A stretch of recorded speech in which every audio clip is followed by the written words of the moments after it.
Bom, Boa noite, vamos dar continuidade ao nosso grupo de estudos multiportas, leitura do livro do Bert Hellinger, No Centro Sentimos Leveza. Estamos na página 139, tem uma microfonia, né? Estamos na página 139, capítulo Corpo e Alma, Vida e Morte. E a Marisa vai fazer a leitura para a gente hoje. Obrigada, Marisa, você está com a palavra. boa noite. Corpo e alma, vida e morte. Nesta conferência, falarei sobre a atuação conjunta do corpo e da alma e sobre a convivência com a morte e com os mortos. Muitas doenças são condicionadas ou afetadas pela alma e pela história da família, e sua cura depende de processos que se desenvolvem na alma. Por isso, é necessário que, paralelamente ao tratamento médico, algo também seja reconhecido e colocado em ordem na alma. Além de doenças, incluem-se nesse contexto acidentes graves e suicídios, pois aí não se trata apenas de saúde e doença, mas de vida e morte. O corpo. Ao refletirmos sobre a atuação conjunta do corpo e da alma, ainda ficamos presos, às vezes, à ideia de que o corpo é algo material e a alma lhe é adicionada como uma força que o anima e guia. Essa imagem nasceu da observação do último suspiro dos moribundos, como se com ele eles exalassem a alma. A mesma imagem foi estendida do fim da vida para o seu início, como se lê do relato bíblico da criação. Deus modelou o homem do barro da terra e insuflou em suas narinas um sopro de vida. Entretanto, de acordo com o nosso saber atual, o ser humano vivente surge porque as células germinais de seus pais, que são vivas e, portanto, já animadas, se unem para formar um novo ser. Assim, nosso corpo já possui uma alma desde o princípio. Somos, portanto, um elo de uma grande corrente que nos liga a todos os que nos precedem, os que nos sucedem e os que convivem conosco, como se todos partilhássemos uma mesma vida e uma mesma alma. Assim, a alma nos ultrapassa e abrange o nosso entorno, nossa família, outros grupos maiores e o mundo como um todo. Não obstante, nós a experimentamos primariamente em função de nosso corpo. Ela dirige o seu início, o seu crescimento, a transmissão da vida através dele e também desde algum lugar, desde algum tempo, sua morte, depois de algum tempo, sua morte. O eu. Em relação ao corpo e à alma que o anima, sentimos-nos, porém, como se possuíssemos em nós um centro em interação com ambos. Esse centro aceita os movimentos do corpo e da alma ou se opõe a eles, fazendo-se superior ou sujeitando-se por vontade própria ou por impotência. Nesse centro, nos sentimos em relação ao corpo e à alma, ao mesmo tempo livres e presos. Nós o denominamos eu.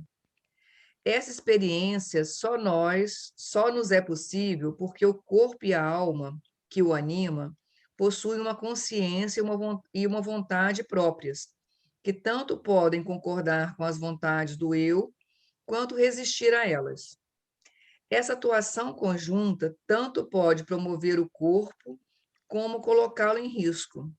A observação e a experiência nos permitem reconhecer quando ela serve ao corpo e quando o prejudica. O eu e o corpo. Ao eu atribuímos geralmente a consciência de si, a razão, o livre-arbítrio, o controle e o desempenho. Mas nem tudo que o eu deseja é racional e livre, pois ele é também instintivo e frequentemente age às cegas. Pense-se, por exemplo, nos temerários, nos levianos, nos ascetas, que exigem do corpo o que prejudica a saúde. O corpo resiste ao eu, por exemplo, adoecendo ou ficando fraco, ferindo-se ou sentindo dor. Com isso, a indução à reflexão e à razão. O corpo e a alma que o guia mostram-se, portanto, mais conhecedores e mais sábios do que o eu, e o advertem de seus limites. Quando os respeita, o eu torna-se igualmente conhecedor e sábio. Na Bíblia, existe uma história que serve de parábola ao que se disse aqui. Quando o profeta Balaão entra às ordens de Javé,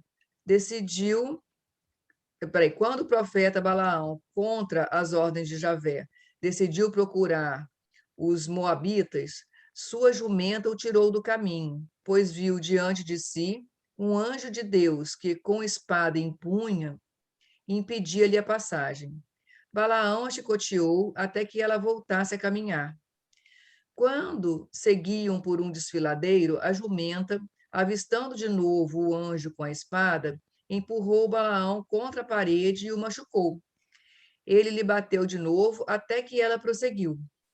Quando pela terceira vez a jumenta avistou o anjo com a espada, estirou-se no chão debaixo de Balaão e não quis levantar-se. Balaão ficou tão furioso que teve vontade de matar o animal. Mas então a jumenta virou a cabeça e lhe disse: Não sou a tua jumenta, que cavalgaste até hoje? Por acaso deixei de servir-te alguma vez? Então Balaão olhou para a frente e viu o anjo com a espada em punho, impedindo a passagem. Existe, portanto, um lado cego do eu, que exige do corpo algo que lhe faz mal e causa doença. O corpo e a alma começam a mudar para melhorar quando o eu alcança a compreensão dos próprios limites, dos limites do corpo e da saúde, e dos limites de nossa vida. Muitas vezes, ele só adquire essa sabedoria através da doença e do sofrimento. Eles o purificam e produzem nele, quando alcança a compreensão, um efeito que retorna ao corpo de forma curativa. Assim, é preciso, às vezes, que uma doença complete sua obra de purificar e instruir o eu, antes que possa cessar e ceder. Inversamente, o eu também atua sobre o corpo de forma benéfica e curativa, principalmente se estiver esclarecido e purificado.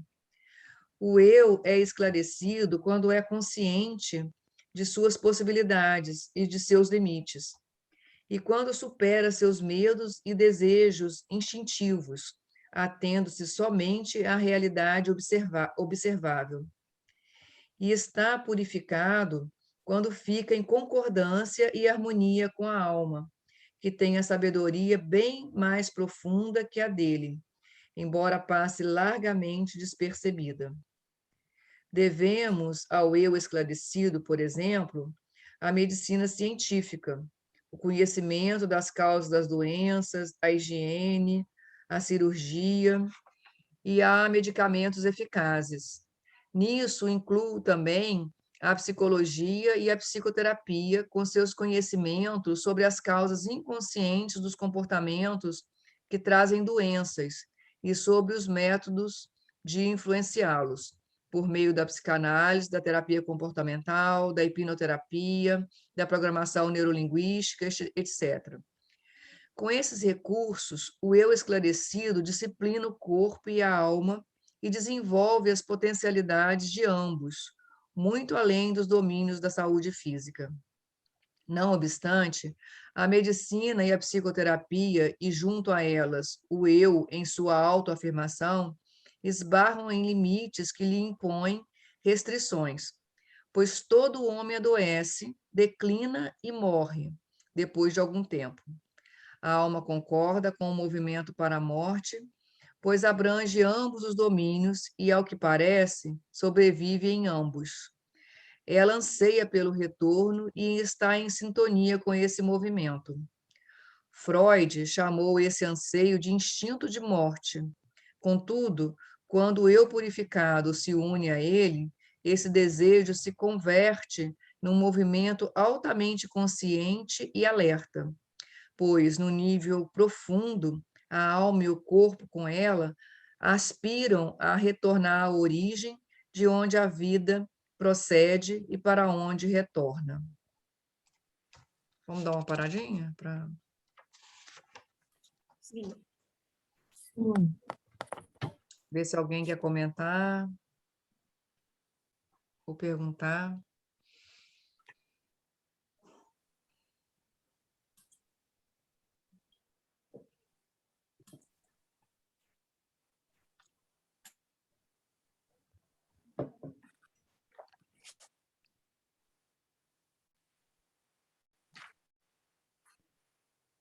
Vocês conseguiram entender? Eu tive que ler, eu já li essa parte em algum momento, né? Mas agora eu estou lendo, tive que ler 2 vezes enquanto vocês estavam passando, né? Foi tranquilo para todo mundo? Não sei se tranquilo é bem a palavra, né, Manu? Nada tranquilo, nada tranquilo. A gente fica tranquilo, olhando. Será que eu entendi? Será que eu entendi? Que tal a gente falar, então, o que a gente entendeu, né? E trocar. Uhum. Fala, Manu. Eu acho que o que pegou no início, assim, é porque ele está falando da alma, e aí ele está falando dessa alma coletiva, assim, coletiva não, mas essa alma que tem uma coletividade, né? Que a alma que nos ultrapassa e abrange o entorno, a família e tal. E aí, porque a gente tende a pensar a alma como a alma do eu só, né? A minha alma, né? Ele está falando dessa consciência grupal, né? Só que, geralmente, quando ele começou a falar de saúde e tal, eu falei, não, porque a gente se emaranha também nessa consciência grupal, né? Eu acho, enfim. E aí, depois, ele vai falando do eu, né? Não, do corpo também.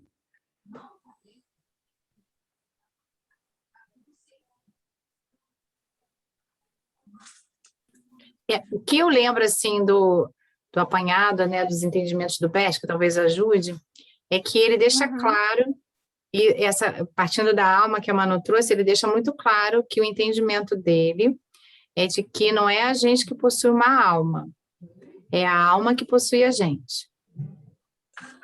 Essa é a primeira diferença, né? Então, existe uma grande alma, e dessa grande alma é como se fossem saindo ramificações, né? E aí até culminar no indivíduo. Essa pode ser. E aí, quando ele fala de doença, eu lembro também que Bert tem um entendimento de que a doença começa nesse lugar mais sutil, que é o movimento descendente, até chegar no corpo. Portanto, se é a grande alma que possui a gente, essa informação da doença começa desde lá, né? E vai descendo e vai passando pela consciência familiar até chegar no indivíduo, na consciência pessoal. É assim que eu lembro, né, o Bert, de um apanhado geral, e aí não sei se isso ajuda, né, a gente entender um pouco melhor aqui o texto, ou se não ajuda. Eu acho que ele tem um livro dele, A Cura, que lá eu acho que ele já fala a grande alma mesmo. Eu acho que nos livros anteriores ele vai falando dessa consciência grupal, ele chama mais disso, né? Só que é como se eu ficasse esperando a alma pessoal, sabe? Aparecer no texto. E aí veio o corpo, né? E a sabedoria desse corpo e a sabedoria da alma, até chegar no eu, né? Aí o eu tem, que é o mais individual, aí o eu tem instinto, né? Tem alguma consciência, pode aumentar de consciência, né? Pelos processos terapêuticos, pelo processo de autoconhecimento. Exatamente, até porque se a gente trouxer a ordem, né, as ordens do amor em relação às consciências, se a gente aplicar esse entendimento, a gente vai concluir que a consciência do todo, ela vem primeiro, ela tem prioridade, né? Depois vem a consciência coletiva, uma ordem, né? Uma ordem de acontecimentos. E, por fim, a consciência individual. Ou seja, quando a gente chega na consciência individual, a gente já passou pela consciência do todo e pela consciência do grupo. Essas consciências estão contidas no inconsciente da consciência pessoal. Certo? A Sônia. Sim, sim. Certo? Isso de acordo com a tripartição que o Bert faz, né? Então, com esse olhar. Agora, é isso, tanto é que a gente tem, a partir da nossa experiência pessoal e da nossa consciência e do nosso inconsciente, é nesse inconsciente pessoal que estão contidas a consciência familiar e a consciência espiritual, que no final, assim, das obras do Bert, ele já começa a deixar mais claro, porque antigamente acho que ficava meio confuso. Ele, nos últimos livros, ele já começa a colocar assim, a consciência familiar inconsciente, né? Ele já traz essa definição mais clara. Ou seja, para a nossa consciência pessoal, a consciência familiar, ela atua, ela está na inconsciência, ela atua de forma inconsciente, certo? Deixa eu contribuir um pouquinho, que eu estava me lembrando, antes de entrar aqui no grupo, estava fazendo um atendimento, né? E a gente vê como é complexo essa questão da doença, porque a doença, ela é sistêmica, né? Ela pode ser sistêmica, como ele coloca ali, né? Ele faz linda essa coisa da gente estar ligado, né? Não só pelos os nossos antepassados, mas também pelos nossos descendentes, né? Como nós estamos nessa teia, né?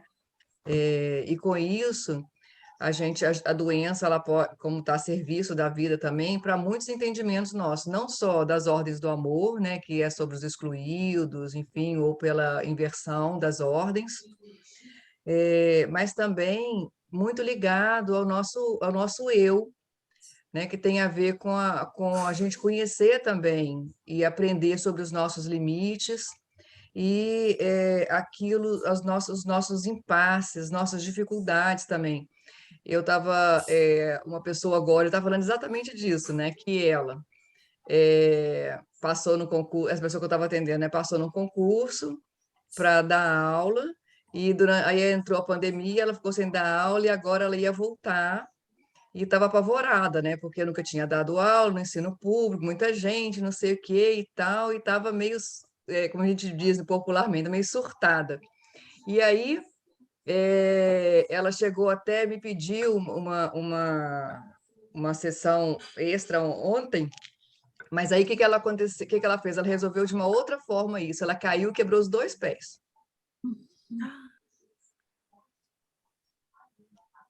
Onde eu não quero ir? Agora ela não precisa mais voltar. Pois. Mas aí ela começou a perceber que aí ela tinha um monte de coisa para fazer além de dar aula. Ela tinha um casamento para ir na final de semana, ela tinha não sei o que, que agora ela não vai fazer mais nada disso. Tá de molho em cima da cama, vai ter que passar por fisioterapia, vai ter que passar por não sei o que, por não sei o que lá, tá com os 2 pés, não pode botar o pé no chão. Ou seja, eu falei, pois é, essa talvez não tenha sido uma boa solução, né? Então, sem perceber que nada tinha acontecido ainda,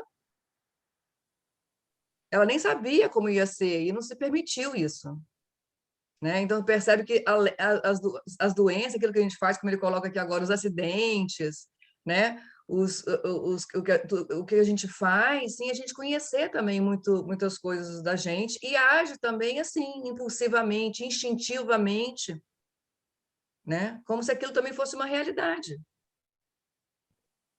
né? E são coisas interessantes também para a gente pensar. Mas todo mundo faz isso o tempo todo, né? Faz um monte de coisa, sintoma, para não ter que passar por aquilo, né?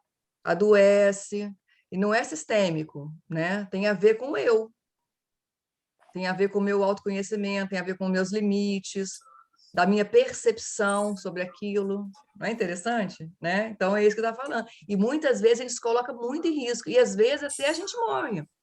Por isso que né, o tema fala disso, né? De corpo e alma, vida e morte.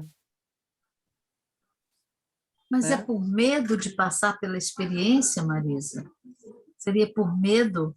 Qual é o sentimento mais comum nesse caso? Quando a pessoa Então, adoece para não passar por uma experiência. o medo certamente está aí, né? De forma gritante, mas como o medo atua dessa forma, né? Como é que o medo atua dessa forma? E fica tão grande a ponto da pessoa ficar totalmente desestabilizada, a ponto dela se jogar numa ribanceira, entendeu? Né? Foi o que aconteceu, isso aí rolando, né? A ponto de se machucar nesse nível, né? É.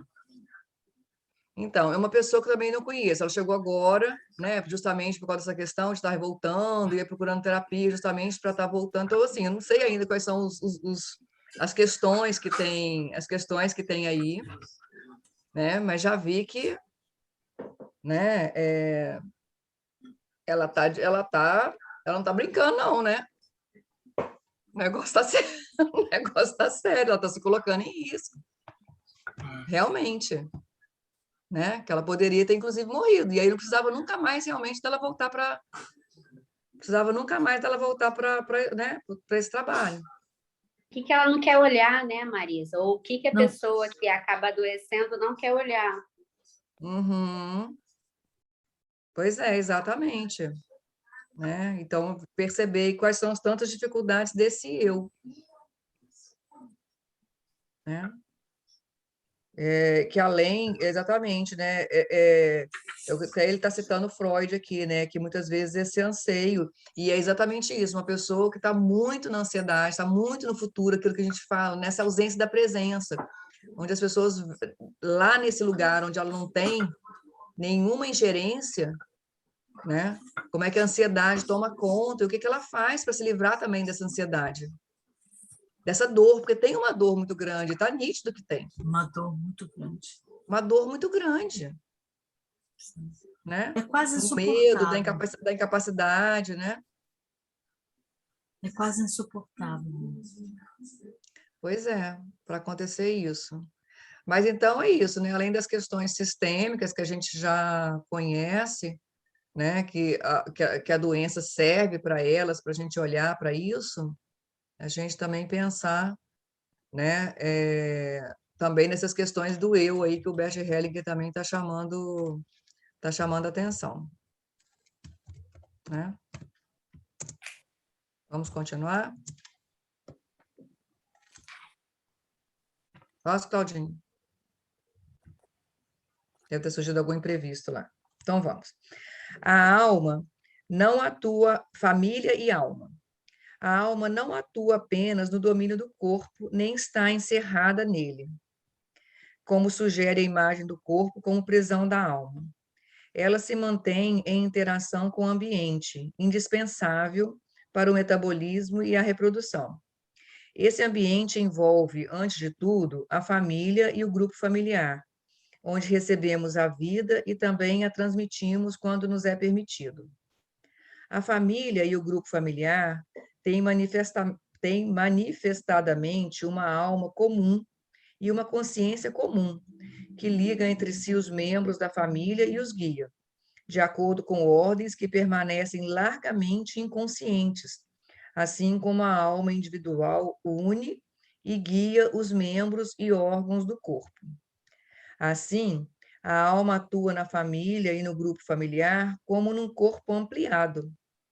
E assim como, pela observação e experiência, podemos conhecer e influenciar, passo a passo, as ordens da cooperação entre os órgãos do corpo, podemos trazer à luz, da mesma maneira, as ordens da cooperação entre os membros da família. Notamos inicialmente que a semelhança do corpo, também a família e o grupo familiar, possuem um limite externo. Isso significa que apenas determinados membros da família são interligados e dirigidos por uma consciência comum. Assim, pertencem à família e ao grupo familiar os irmãos, os pais e os seus irmãos, os avós, às vezes ainda um ou outro dos bisavós, e ainda antepassados mais distantes que tiveram um destino especial, Outros parentes, como primos e primas, já não são incluídos. Além dos parentes, também se inclui na família e no grupo familiar pessoas sem laços de parentesco, cujo afastamento ou cuja morte resultou em benefício para pessoas da família e do grupo familiar. A esse grupo pertencem, sobretudo, os parceiros anteriores dos pais e dos avós. Existem ainda outras semelhanças entre a atuação da alma no corpo e a atuação da alma na família e no grupo familiar. Da mesma forma como a alma vela no corpo pela sua incolumidade, ela vela na família e no grupo familiar por sua integridade. Por isso, ela procura compensar a perda de um membro, fazendo com que seja representado por outro. Esta é uma das causas pelas quais alguns membros de uma família se enredam em destinos de outros membros. E assim como o corpo, em casos de urgente necessidade, precisa separar-se de um órgão que coloca em risco a saúde dos outros. Assim também a família e o grupo familiar, às vezes, precisa separar-se de um dos seus membros quando sua permanência coloca em risco outros membros da família. Família e doença. Mostrarei agora, em alguns exemplos, como se originam na família envolvimentos que ocasionam doenças e riscos de vida, como podemos desprender-nos deles ou impedi-los. Quando um membro da família desaparece, por exemplo, quando morre prematuramente o pai ou a mãe, às vezes um filho lhe diz, em seu íntimo, eu sigo você. Então, muitas vezes, esse filho busca a morte através de uma doença, de um acidente ou do suicídio. Mesmo quando o filho não executa o que afirmou anteriormente, com frequência ele sente na alma uma proximidade especial com a morte e anseia por ela. O mesmo se passa quando uma criança perde um irmão, que nasceu morto ou morreu prematuramente, e diz a ele: eu sigo você. Quando um conhecido esportista capotou com sua lancha numa competição e morreu, a filha dele começou também a participar de corridas de barcos. Ela também capotou numa corrida, mas sobreviveu. Quando alguém lhe perguntou o que lhe ocorreu naquele momento, ela respondeu: apenas isso, papai, eu estou chegando. Por trás da frase eu sigo você, atua o amor profundo com que a alma liga a criança à sua família. Esse amor, mais forte que a morte, é cego. A criança crê que pode anular a separação e salvar outras pessoas da família com seu sofrimento e sua morte. Numa constelação familiar, pode-se perceber a inutilidade e a cegueira desse amor, pois então fica claro para a criança, a partir do sentimento e das palavras dos representantes, que os mortos dedicam aos vivos um amor igual ao que recebem dele, e que o desejo de segui-los na morte, em vez de alegrá-los, lhes causa dor. Assim, a criança percebe que os mortos não desejam que a morte dele acarrete a morte para outros. Sentem-se aliviados quando os vivos estão bem e os abençoam para que continuem vivos. Por trás da frase eu sigo você, atua ainda uma outra dinâmica, a necessidade básica de compensar e expiar. Os vivos frequentemente sentem culpa por estarem vivos quando outros da família morreram e ficam aliviados se eles próprios morrem também. Ajuda nesses casos que os vivos se curvem diante dos mortos e lhes digam: eu vivo mais algum tempo, depois morro também. Com isso, já não sentem sua vida como uma presunção e podem assumi-la pelo tempo que ainda durar. Uma outra frase que ajuda os vivos é esta: em sua memória, eu fico mais algum tempo. Ou ainda, quando uma criança quer que seus pais falecidos, quando uma criança quer seguir seus pais falecidos, ajuda a dizer esta frase: eu honro a vida que vocês me deram. Vou fazer algo dela em sua memória e conservá-la enquanto me for concedido. Assim, a necessidade instintiva de vínculo e de compensação é satisfeita de um modo mais amplo. Esta é uma maneira mais elevada e espiritual de realizar o eu. Ela exige um passo à frente, ou, por outras palavras, um passo evolutivo do mais estreito ao mais amplo, uma superação dos limites da alma familiar para atingir as dimensões da grande alma. Vivos e mortos. Quando uma pessoa sente atração pelos mortos, podemos fazer com ela um exercício simples. Pedimos que feche os olhos, recolha-se lentamente em seu centro e, através dele, regrida para bem longe, para os mortos, por quem se sente atraída. Lá chegando, ela se deita ao lado deles, espera até sentir-se tranquila e unida a eles. E então aguarda que algo lhes venha deles, seja o que for. Ela acolhe isso até sentir-se totalmente preenchida. Então retoma o caminho de volta para os vivos, até chegar de novo ao centro, ao seu centro, e mais além dele, para cima, e abre os olhos. Muitos vivos querem juntar-se aos mortos, mas quando os vivos os respeitam, os mortos vêm até eles com bondade. Eles chegam e ficam a uma certa distância, amavelmente presentes.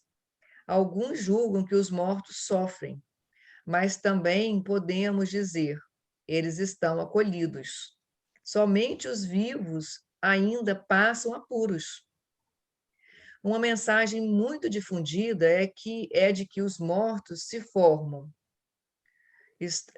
Uma imagem muito difundida é de que os mortos se formam, estão enterrados, se foram, exatamente, estão enterrados, foram embora. E colocamos uma pedra sobre eles para que não possam sair. É este o sentido original da lápide, que antigamente era plana, e é estranho imaginar que os mortos foram embora. Martin Heidegger expressa isso com outras imagens. Ele diz: algo vem do oculto, manifesta-se no não oculto e volta a emergir no oculto. O oculto está presente à sua própria maneira, mas não se vai, emerge e volta a submergir. A verdade também segue essa lei. Ela emerge do oculto e volta a submergir nele. Por essa razão, tão pouco podemos agarrá-la. Alguns julgam que ela é eternamente válida e que eles a têm nas mãos. Não, ela só se mostra por um breve tempo e volta a submergir. Por conseguinte, a cada vez que emerge, é diferente. Ela é um reflexo do oculto que vem à luz. Assim, também a vida, provinda do oculto, que não reconhecemos, se manifesta no não oculto e torna a submergir. O que é realmente grande é o oculto, comparado a esse grande. O que vem à luz é apenas algo passageiro e pequeno. Também os mortos estão no oculto, mas partindo daí, eles atuam no não oculto. Quando deixamos que os mortos atuem, a vida é sustentada por meio deles. Entretanto, aquele que submerge no oculto antes do tempo peca contra esse movimento.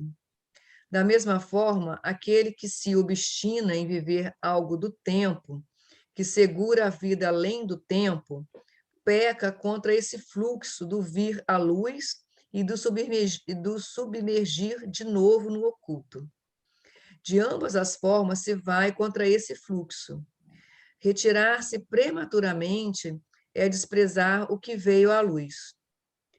E da mesma forma, apega-se à vida quando o tempo já se esgotou. Quando o tempo se esgota, é preciso soltar-se e submergir. Como terapeuta, procuro manter os vivos em vida com a ajuda dos mortos, quando isso for o certo e enquanto esteja em minhas mãos. Mas quando fica patente que o tempo se esgotou, não seguro ninguém. Não me insurjo contra os destinos e contra o fluxo, como se pudesse ou devesse impedir a submersão, mas permaneço em sintonia com os destinos. Pode-se ver que nesses processos profundos, onde estão em jogo a vida e a morte, eventualmente aparece uma solução para o paciente, para que o paciente também acolhe por algum tempo, mas não submerge.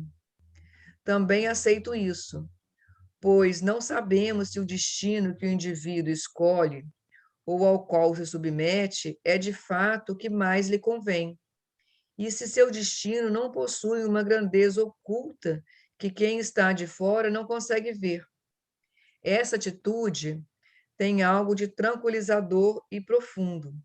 Então, podemos visitar ambos os domínios e, mesmo em vida, permanecemos conectados com a origem. A expiação. Às vezes, porém, um vivo precisa juntar-se aos mortos e ficar com eles. É o caso de um assassino. Se isso não acontece, irão em lugar dele seus filhos, netos ou bisnetos. Os assassinos estão indissoluvelmente ligados às suas vítimas. Por conseguinte, precisam deixar sua própria família e deitar-se junto delas. Isso parece duro, mas qualquer outro caminho tem consequências terríveis para as pessoas inocentes, através de várias gerações. Trago um exemplo. Uma mulher jovem disse num grupo que, desde que nasceram suas 2 filhas, passou a sentir com muita certeza que iria morrer logo, e que sobre ela pairava alguma coisa que ela não conseguia entender. Quando ela colocou sua família, observou-se que sua representante fixava o olhar em alguém que não estava presente. Interrogada a respeito, a mulher disse: "Estou olhando para trás, no passado, para meu pai e meu avô. O pai tinha cometido suicídio quando ela tinha 1 ano de idade, e o avô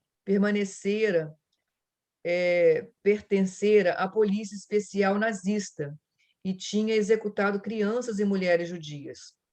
Então, colocados representantes para o avô e o pai suicida, e 10 representantes lado a lado para as crianças judias assassinadas. A representante da jovem mulher nem sequer olhou as crianças e nada comentou, como o avô não se compadecesse delas.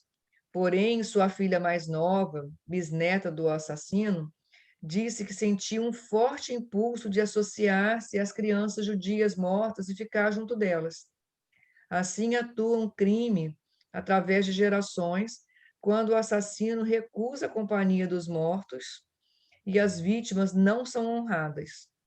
Em seguida, foi dito à mulher que se deitasse diante das crianças mortas, e depois que ela chorou muito por algum tempo, que se ajoelhasse com seus filhos diante delas e as olhasse.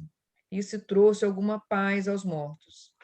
Ficaram tristes e sentiram-se como se revivessem. E sentiram compaixão pela mulher e por seus filhos, principalmente pela mais nova, que quis ficar junto deles. Porém, ainda não estavam bem, porque se sentiam ameaçadas pelo assassino e sentiam um medo enorme. Somente quando ele foi mandado embora, o que simboliza a morte, os mortos se sentiram melhor. Sua atenção e sua simpatia voltaram-se então inteiramente para a mulher que chorava e para seus filhos, e esperavam algo dela que salvasse os seus filhos. Nesse meio tempo, o pai da mulher que se suicidara quis colocar-se diante de sua filha e dos filhos dela, para impedi-los de seguirem na morte as crianças judias. Ele queria juntar-se aos mortos em lugar dele e de seu próprio pai. Entretanto, ao contrário do que muitos pensam, os mortos não queriam a morte dos inocentes. Então, os filhos da mulher foram colocados entre seus pais. Estes os tomaram pela mão, inclinaram-se profundamente diante das crianças judias mortas, olharam-nas nos olhos e disseram: por favor. Porém, a mulher ainda sentiu o impulso de juntar-se aos mortos. Ela se colocou entre as crianças judias mortas e seu falecido pai, que antes já havia se juntado aos mortos. Ela sentia que merecia isso e se sentia aliviada ali. Mas os representantes das crianças judias mortas fizeram declarações bem diferentes, e eu as cito textualmente. A primeira criança disse: sinto minha morte como algo impessoal, que não tem nada a ver com o assassino e menos ainda com sua neta. Para mim não faz sentido que ela se junte a nós. Ela deve ficar com a família dela. Não estou interessado na sua expiação. Isso não compete a ela. A segunda criança disse: fiquei com os joelhos fracos quando ela veio e pensei logo: ela não nos pertence. A terceira criança: isso é realmente demais. E a quarta: não quero esse sacrifício, isso não compete a ela. A quinta criança disse: para mim, ela tem uma missão junto a seus filhos para acabar com esse sofrimento. A sexta criança ficou muito triste e disse: ela não precisa seguir a gente, o pai dela. Seu lugar é com a família. E a sétima criança: se ela realmente me olhasse, saberia que não pode ficar aqui. A oitava criança: senti-me aquecido. Ela significa para mim algo muito próximo. A nona: quando ela chegou aqui, eu pensei: você não pertence a nós. A 10ª criança disse: quando ela veio para cá, tive sentimentos agressivos. Seu pai morto disse: senti algo quando minha filha veio para cá. Tenho vontade de dizer a ela: seu lugar é com sua família. Isso aqui eu faço sozinho. Através dessas respostas, ficou claro para a mulher que é uma presunção juntar-se aos mortos quando não se pertence a eles. Ela voltou para o lado de seus filhos, encarou as crianças judias e mortas e disse: depois de algum tempo, eu também virei. Então, encarou seus filhos e lhes disse: agora vou ficar mais algum tempo. A mesma coisa disse também ao seu marido. Então, um representante do avô foi chamado de volta. Ele disse: fiquei muito aliviado quando me mandaram para fora. Aqui eu não podia querer ou dizer alguma coisa. E lá fora senti a mesma coisa. Encerro aqui este exemplo. Neste contexto, gostaria de dizer mais uma coisa aos descendentes de vítimas. Muitos compatriotas judeus se perderam parentes nos campos de extermínio, receiam olhar para seus mortos e prestar-lhes homenagem, por achar que, em face do destino deles, não têm o direito de permanecer vivo. Sentem-se culpados e desejam espiar, como se fossem criminosos. Com isso, não conseguem visitar os mortos e os mortos não podem visitá-los. Mas quando os sobreviventes e seus descendentes se defrontam com os parentes falecidos, encaram-nos a ponto de realmente vê-los, os reverenciam e os honram com amor. É como se os mortos ressuscitassem e terminasse para eles essa maneira má de estarem mortos. É como se pudessem, enfim, voltar-se para os vivos e abençoá-los para que fiquem, e para que neles continue a vida a fluir. Assim, o que mais consola os mortos é ouvirem o que os vivos lhe dizem numa constelação como esta. Olhe, eu tenho filhos. Ufa!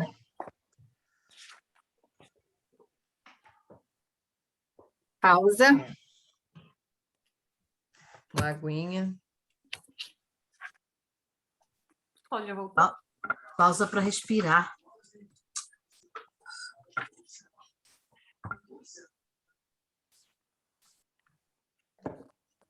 Claudinha, eu lembrei de você agora, não sei se você acompanhou essa leitura, mas sobre o avô agora, eu achei que era o livro daquela fase que o Bert Hellinger assim, deixava o perpetrador ir, entendeu? Excluir. Eu lembro desse exemplo, né? Você até falou semana passada não, semana retrasada, né? Aí não, depois aí veio ele, de alguma forma, né? O representante voltou ali para a constelação. Eu falei, não, já é outra fase, de repente. Isso mesmo. No começo o Bert ainda fazia isso, né? Tirava os Ele fez um assassinos. pouco. Hã? Sim, ele deixou. Eu acho que depois ele vai criar essa intervenção do que por exemplo, a filha, assim, a representante da filha pedir para o pai olhar para aqueles mortos no lugar dela, né? Ou a neta olhar, né? Fazer esse movimento. Uhum. Mas Parece que ele percebeu que tirar o assassino tinha um efeito também, né, das pessoas quererem reproduzir ou seguir esse assassino. Então, ele estava excluindo quem já está excluído, né? Ele reforçava a exclusão. E aí ele mudou a atuação, né? Mas no começo ele fazia isso. Uhum.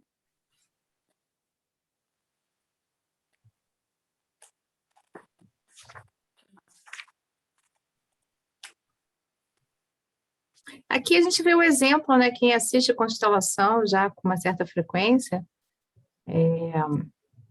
essas dinâmicas, né? A gente está até estudando isso foi o módulo agora, na turma que está em andamento. É bem esse aspecto, né? Eu sigo você, querer espiar, né? São as desordens do amor, é isso que ele está falando, né? Uhum. A culpa. A gente tem que estar, às vezes nós ficamos muito distraídos, né, com a questão sem pensar mesmo o quanto nós devemos honrar, reverenciar, principalmente quando nós sentimos medo, né? Outro dia eu passei por um lugar onde eu senti medo. E aí eu fui fazer contato com esse medo, né? O medo, de repente, de ser assaltada, de me parar. Eu entrei numa comunidade onde... E aí, naquele momento, eu logo pensei, eu não vou espiar por ninguém. Eu concordo com... Aí a gente vem logo, né? Porque tem muita agressividade que vem de tudo que o negro passou, de tudo que o índio passou.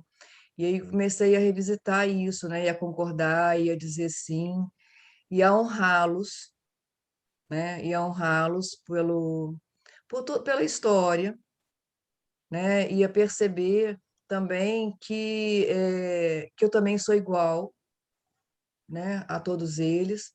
E é interessante como é que a gente vai ganhando força mesmo com isso, porque o medo vem muito da gente ter que espiar mesmo, né?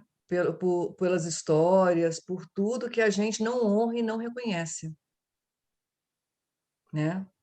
E é o que acontece muito mesmo. E eu já vejo isso, né? Então,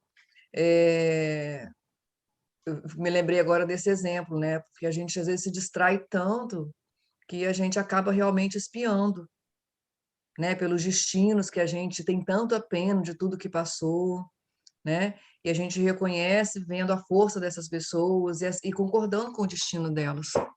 Como é no caso, né, dessas crianças, né? Coisa muito pesada. Ainda estou muito emocionada com essa leitura, né? Então,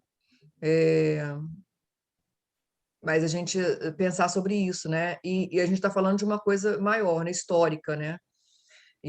Mas, assim, sobre tudo que acontece com a gente, né? Porque nós temos agressividade, nós temos muitos destinos difíceis em todas as famílias, né? Então, é isso. Ficarmos atentos. Aquele famoso sim, né? Aquele grande sim nosso para os destinos,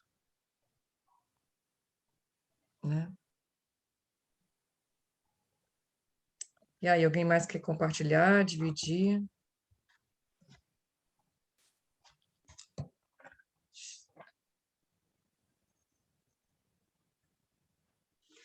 Vamos mais um pouco?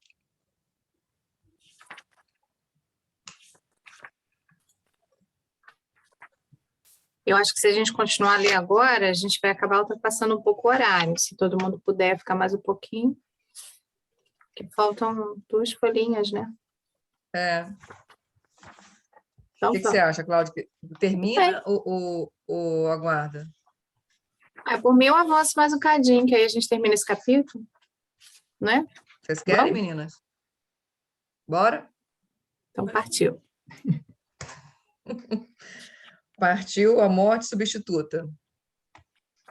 Existe uma outra dinâmica que acarreta nas famílias e nos grupos familiares doenças graves, acidentes e suicídios. Quando uma criança percebe que seu pai ou sua mãe quer ir embora ou morrer, muitas vezes, porque deseja seguir alguém de sua família de origem, ela lhe diz interiormente: antes eu do que você, ou antes desapareça eu do que você. Então, talvez fique doente, anoréxica, por exemplo, sofra um grave acidente ou se suicide. Essa dinâmica acontece também entre parceiros. Vou dar um exemplo. Uma mulher doente de câncer contou que seu marido se matara 20 anos antes. Ela, ela era sua segunda mulher. Disse que o marido tinha se separado da primeira porque ambos acharam que tinham escolhido o parceiro errado. Na constelação, o homem ficou diante de sua primeira mulher, mantendo os olhos fixos nos pés dela. Ela, por seu lado, sentia-se muito leve nos pés, como se pudesse voar. Pediu ao seu homem que se ajoelhasse diante dela e colocasse a cabeça diante de seus pés. Nesse momento, a mulher cobriu o rosto com as mãos, soluçando e tremendo muito.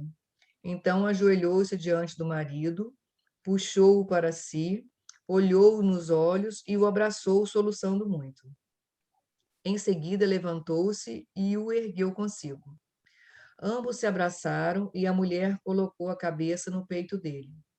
Pediu-se à mulher que dissesse ao marido: eu recebo isso de você como um presente e o honro. Então se abraçaram longa e ternamente. Ficou claro para todos os envolvidos que o homem tinha se suicidado em lugar de sua mulher.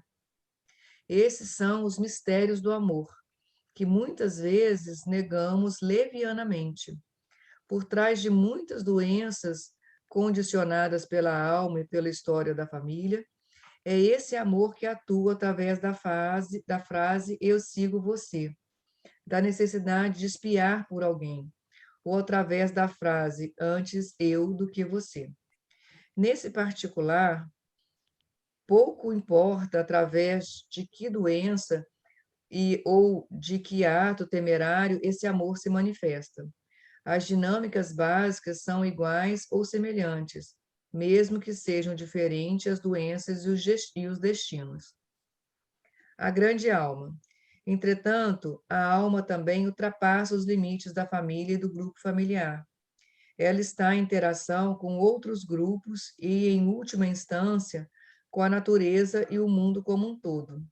Aqui a conhecemos como limitada, como a grande alma, desvinculada do tempo e do espaço, onde todos os contrários se ligam e, consequentemente, se anulam, inclusive as posições entre o bom e o mal, o antes e o depois, a vida e a morte.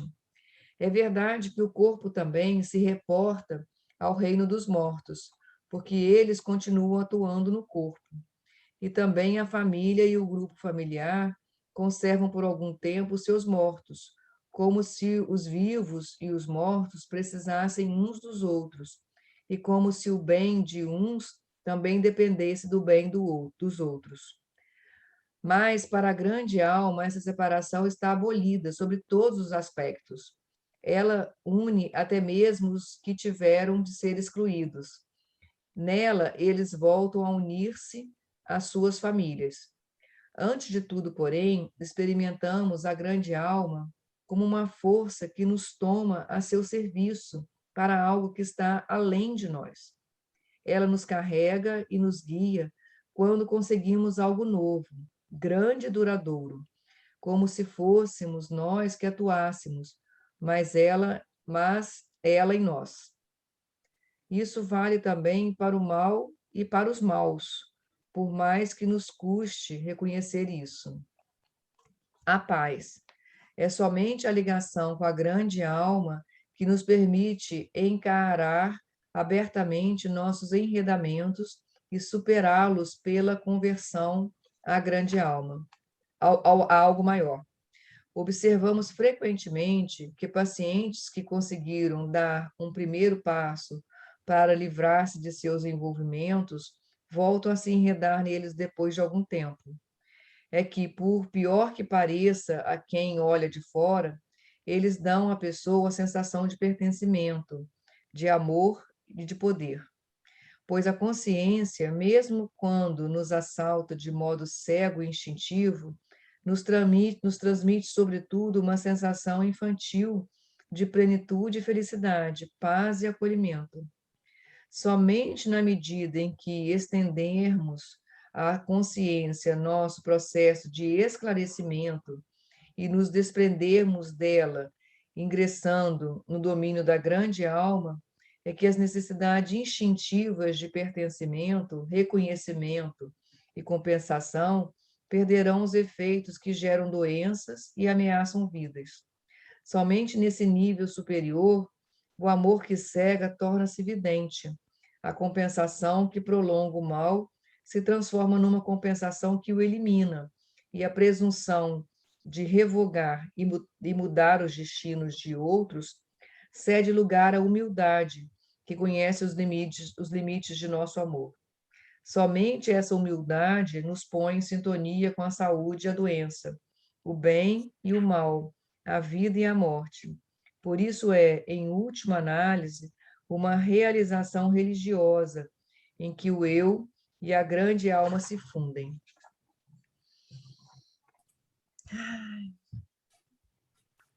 Para fechar em grande estilo, né? É. Olha o título, né? A A Paz.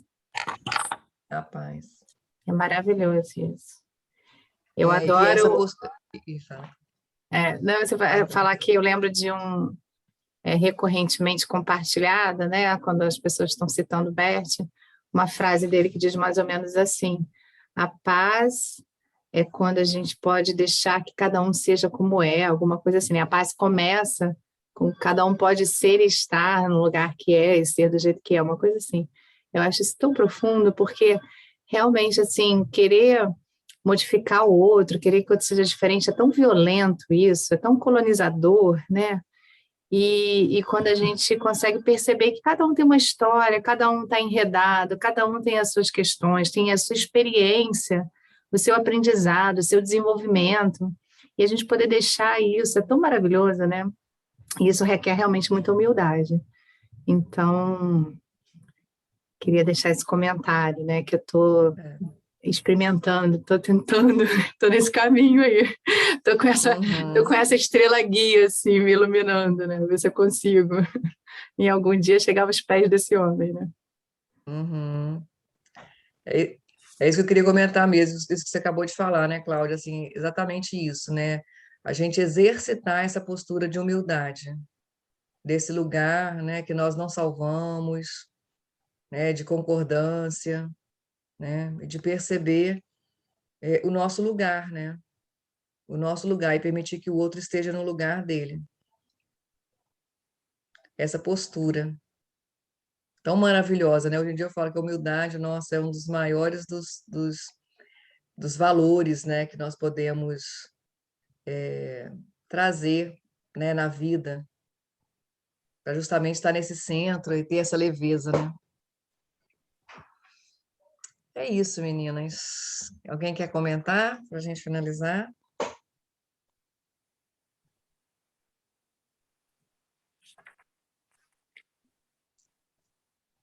Todo mundo Hoje já é em um fim dia de tá mais linha, né? introspectivo, né? Tô percebendo, a gente tá mais introspectiva mesmo. Ver o dia todo, né? A síntese de hoje é calar o ego e bastante exercício de meditação, né? Para conseguir acessar a nossa alma e a grande alma, né? Essa é a síntese de hoje. Arro. Uhum, arrou. Exatamente. Então, Isso meninas, só exercitando essa humildade, né? então tá. vamos ficando por aqui. Um beijo A para gente vocês. falta mais um mini capítulo. Essa, tá? Mais um capítulo. Quem sabe no próximo encontro a gente já encerra e já escolhe o próximo estudo, né? Muito bom. Então tá. Beijo para Beijo, vocês. meninas. Bom Beijo. descanso para todas. Tchau, tchau. Até a Tchau, próxima. boa Tchau. noite.